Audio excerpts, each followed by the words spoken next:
So when it says find the roots, I mean, we could think of square roots, but that's not what it's talking about in this situation. We're looking for the zeros. When it says find the roots, it's asking you for the zeros. So if I'm going to find the zeros, first thing I'm going to do, I could factor it to find them. I could just use Desmos to find them for what we're doing today. So let's just do that. X squared plus 7x plus 8. And click on where it crosses the x-axis.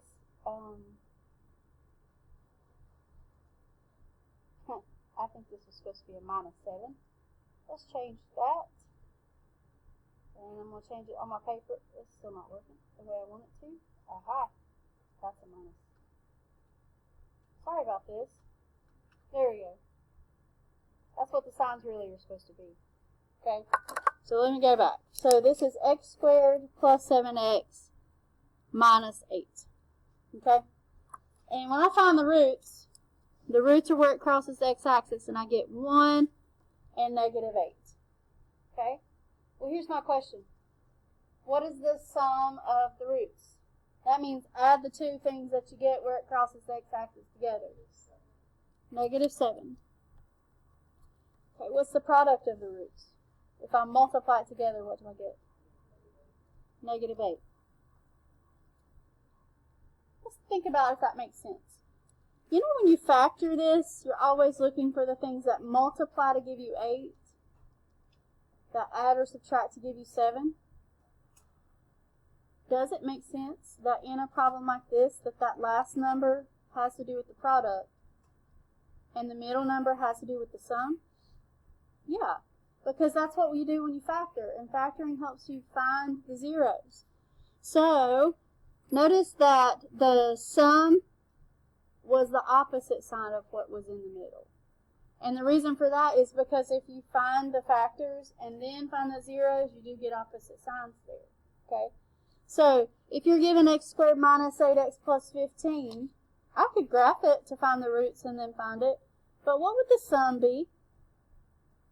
What do you think the sum of the roots would be? 8. Because see, the negative 7 went with that 7, the negative 8 went with that 8, so it's kind of like, it looks like we're just changing that sign right there. What's the product of the roots? 15. Now, I can prove it to myself to make sure that that's really true. X squared minus 8x plus 15. There's my roots, 3 and 5. Is the sum 8? And is the product 15? Yep.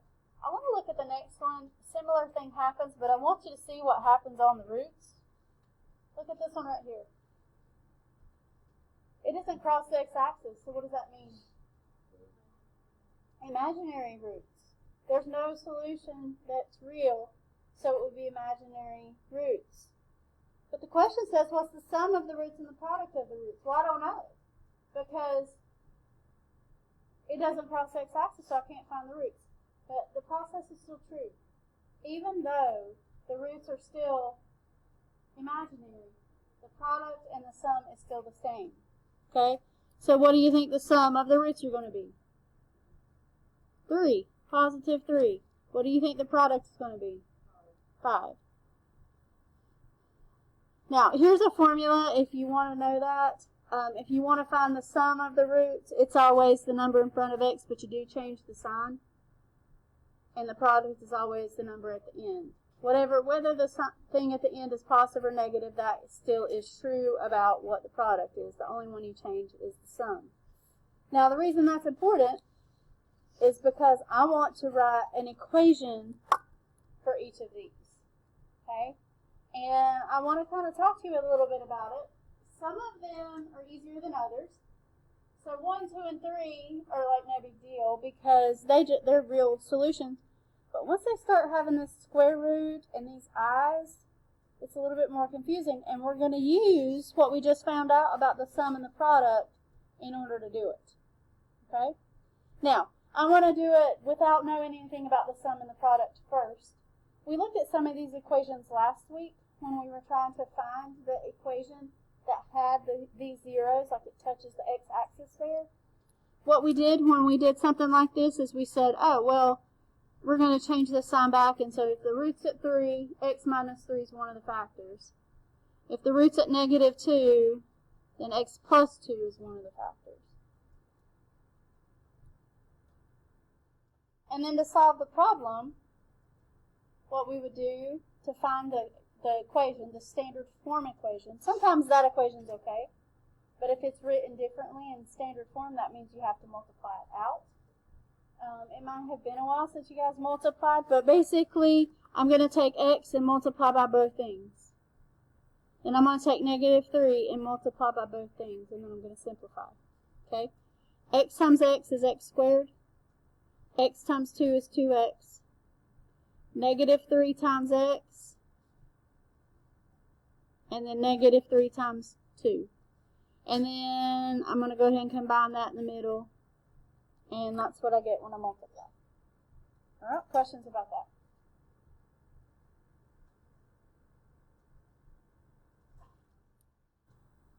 If these are the two roots, what's the sum of the roots? 1, right? So I have a negative 1 in front of x. Does that sound right? What's the product of those roots? Negative 6. I had a negative 6 right there. You see how that's working out? So I don't technically have to multiply it. Now, it's going to come to a time where you might have to, but does that make sense on that one, that that's true, that what we got works with the sum and the product? Okay, let's look at another problem. Let's look at number 2. On this one, we want to write a polynomial equation. Now, if I want to kind of use the pattern that I came up with here, what I have to do is pick 2 of the roots and find the equation for 2 of them, and then I'll worry about the third one in a little bit. Okay? So you can pick any 2 that you want. It doesn't matter. I'm just going to say, well, let's pick the 3 and the 4. I don't know. Like I said, it really doesn't matter. The negative 1, the root is where the factor is going to be x plus 1. But for the 3 and the 4, I'm going to come up with an equation for the 3 and the 4 all by itself. Okay? What is the sum of the roots with 3 and 4? Okay, what's the product? Okay, so how could I write my equation here using what I know about the sum and the product? 3 and 4. X squared minus 7. Good. X squared minus 7x plus 12. And that's without me multiplying that. I just picked 2 of them. You could have picked the first 2 if you wanted. It doesn't matter. Questions so far? Now, I'm not finished because I still have to multiply it out, kind of like I multiplied out here. Okay? So I'm going to take x and I'm going to multiply by x squared. X and multiply by 7x. X and multiply by 12. 1 multiplies by all those things. So I know it's the same when I multiply by 1. Take it step by step to make sure you don't miss something. And then so let's combine that. Negative 7x squared and x squared is negative 6x squared. 12x and negative 7x is plus 5x, and then 12 at the end.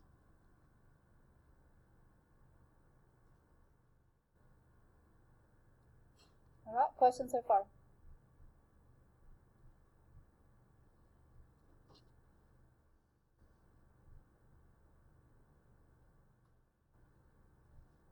Okay, let's look at number 3. If I do something similar like I did on number 2, which 2 do you think will go together that we want to find the sum and the product of? Maybe the square root of 5 and the negative square root of 5. Anytime you've got like square roots and negatives, or even i's, put those 2 together because it's going to be easier to find the sum and the product. Okay? So these 2 are going to come together. But I know the 3 is just going to be x minus 3. Good so far? Alright, so now what I want to do is I want to find the sum, and then I want to find the product of those two, the square root of 5 and the negative square root of 5. Okay, think about it. What is square root of 5 plus negative square root of 5? 0. I know the sum is 0. Okay, what's the product? What's square root of 5 times negative square root of 5? Square root of 5 times negative square root of 5. How do you multiply that out? Multiply underneath the square roots. It's negative square root of 25. Well, what is square root of 25? 5, and then you put the negative on it. So the product is negative 5. Now, you can put that in the calculator if you want. Square root of 5 times negative square root of 5. I put minus instead of a times, sorry. And it does come out to be negative 5. You could add it on there too if you got confused. Okay, questions about the sum and the product? Alright, so then we're going to write our second equation. X squared. The sum is 0.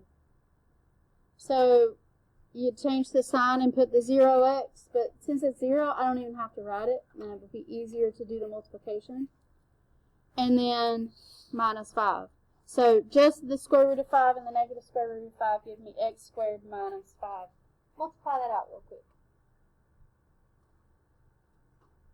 Alright, so here's what we get if we multiply that out. You can always go back and check it by like graphing that and seeing if those are the zeros that you would get. That would be a way to check it. We're going to skip 4 and 5 for a second. Let's do 6. On number 6, it tells me that negative 2 and then square root of 7 are some of my zeros. Here's what you need to know.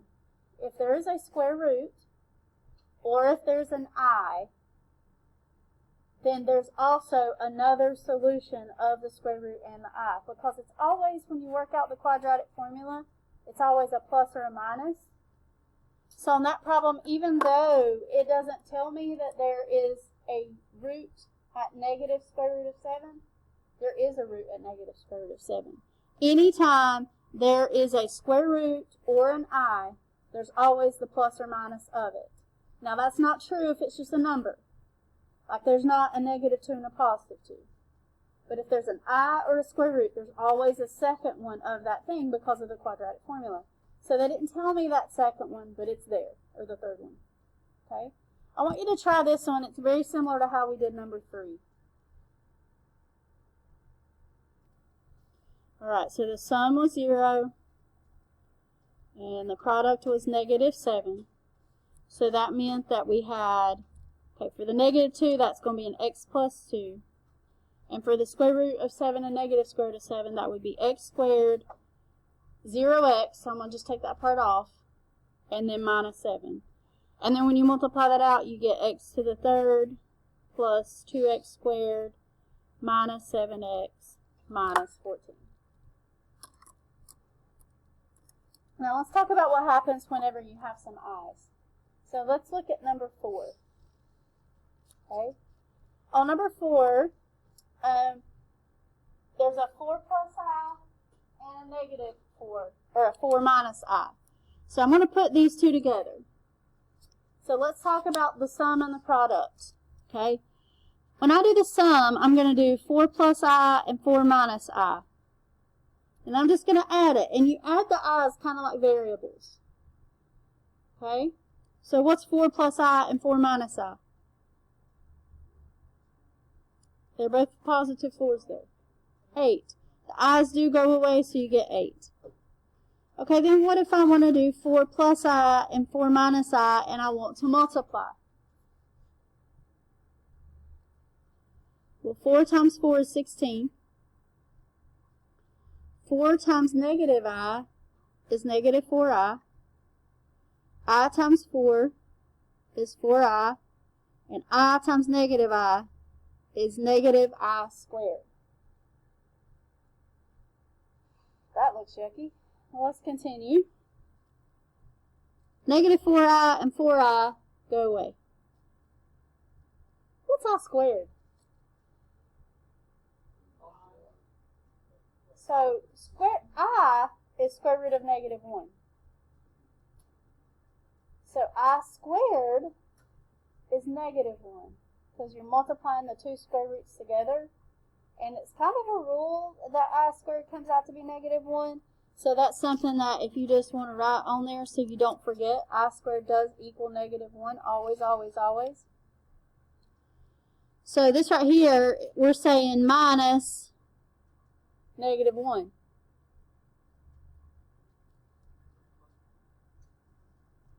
So that really means plus 1. So the product is 17. The sum was 8. The product was 17. Unfortunately, we're not finished because all we did is we found the sum and the product. Let's talk about how we write the answer. So what is the first part, the negative 2? X plus 2. And then we want to get the next part using the sum and the product. So x squared minus 8x plus 17. Then what do? Distribute and multiply it out. I'm going to give you a second to do that. Alright, so here's what you get when you multiply it out. I want to show you one more thing. On your calculator, I is on your calculator. Okay? It is not on Desmos. So this is one of the things that you would have to use this calculator for, because Desmos doesn't have the I. I is down here at the decimal. It's right there in the blue, sorry. So if I want to do and figure out what I squared is, I'm going to press the blue and I'm going to press the decimal. There's the I. And I'm just going to square it just to see, oh yeah, I squared is negative 1. Good to know. Okay. Now, if I wanted to add 4 plus I, I'm going to put it in parentheses. And then 4 minus I. There I can tell that the sum is 8. Okay? If I want to do the product, I'm just going to bring it down. And then I'm going to put the times in the middle. Press enter so the product is 17. So this is one of those things you need the calculator for if you don't want to just multiply it out or add it. Okay? Alright, so notice I got 8 and 17 and I used the calculator and that's okay. Alright, I want you to try number 5. But notice on number 5 that I only have 2 solutions. Is there a third solution, I mean? What is the third solution? 3 plus I. So then the sum and the product I'm going to use are the 3 minus I, 3 plus I, and then I'm going to work it out from there. So I want you to try that one. Alright, so number 5 multiplies out there. You get your sum, you get your product. Remember, sum and product you can totally do on the calculator. Now, the other question that somebody asked was, could it be more than 3 roots? Well, the answer is on number 7 and 8. On number 7, how many roots is there? There's 3 there, but there's 2 plus square root of 2 and also 2 minus 3i. There's 5 roots in that one. Okay, look at number 8. There's 4 on that one. Let's do the 4 root one first. This would be negative 2i and then 1 plus I. Now, what I would do whenever you have more than 3 roots, if you have 4 roots, is you're going to come up with 2 quadratics. Okay? So I'm going to come up with an equation for the 2i and the negative 2i. And then I'm going to come up with an equation for the 1 plus I and the 1 minus I. Okay? Instead of up here how it was x plus or minus something and then x squared plus or minus, I'm going to have 2 of these. Okay? So, first thing I want to do is I want to find the sum of the blue and the product of the blue. And actually, I kind of already know what the sum of negative 2i and 2i is. It's 0. And you could put it in the calculator if you wanted to, but and then the product, maybe you just want to put that in the calculator. It's okay if you don't, but it's interesting to know that 2i times negative 2i comes out to be positive 4, because the 2 times 2 is negative 4. I times I is I squared, and I squared is negative 1. So that negative 1 multiplies by the negative 4 to give you positive 4. So the product is 4. So for the blue one, that means we would have x squared is 0x, so I'm just going to leave it off, and then plus 4. So let's talk about the blue one. The pink one. So the sum. I think it's pretty easy just to find the sum without the calculator, because the i's will go away and 1 plus 1 is 2. The product's a little bit harder because you'd have to do foiling there, but that's fine. 1 plus I, 1 minus I, and I get 2. So the sum and the product were 2. That's good. And then so that equation is going to be x squared minus 2x, because you always change the sum, and then plus 4 for the product.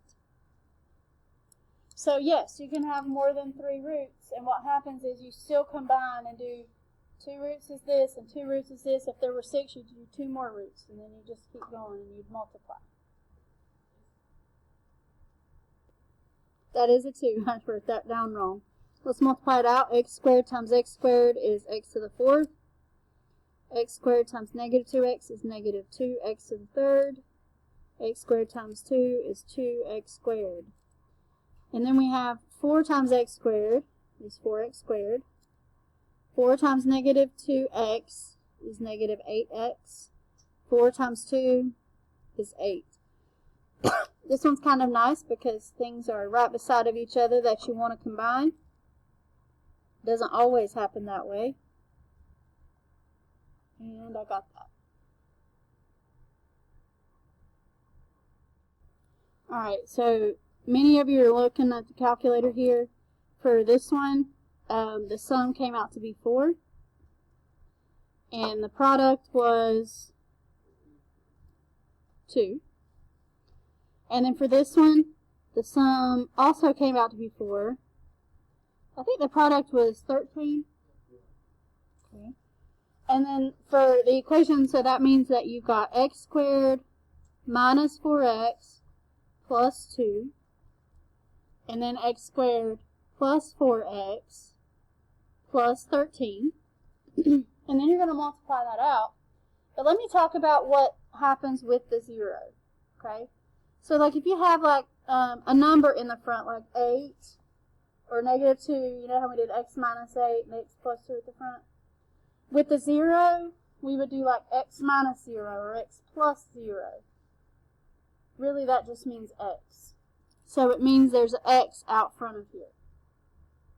So what's going to happen is, you still multiply these together, but when you get your answer, then you multiply what you get by x. Okay? I'm going to let you finish that and we'll be done.